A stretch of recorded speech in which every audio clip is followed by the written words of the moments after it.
ஒரு கையேந்தி தௌபா செய்கின்றாரோ அவருக்கு ஸல்லல்லாஹு அலைஹி வஸல்லம் மன்னவர்கள் அல்லாஹ் வழங்கக்கூடிய அந்த சிறப்புகளை பற்றி சொல்லும் பொழுது, ஒண்ணு, எல்லா விதமான நெருக்கடிகளை விட்டோம், எல்லா விதமான கவலைகளை விட்டோம் அல்லாஹ் அவரை பாதுகாத்து விடுகின்றான். இந்த தௌபாவின் மூலமாக, அவர் செய்யக்கூடிய தௌபாவின் மூலமாக எல்லா விதமான நெருக்கடிகளை விட்டு என்ன செஞ்சிருவான், அல்லாஹ் அவரை பாதுகாத்துருவான்.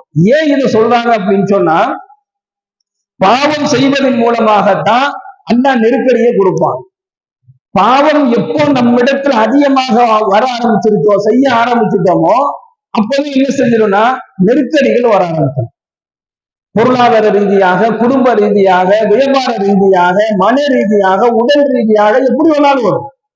எப்படி வேணாலும் நெருக்கடி எல்லாம் கொடுப்பான். நமக்கு நெருக்கடி அதிகமாயிடுச்சுன்னா நம்ம விளைவிக்க வேண்டியதான், நம்ம ஏதோ ஒரு பாவத்தை நம்ம செஞ்சுக்கிட்டு இருக்கோம். பாவங்கள் ஒரு புறத்தில் அதிகமாகும் பொழுது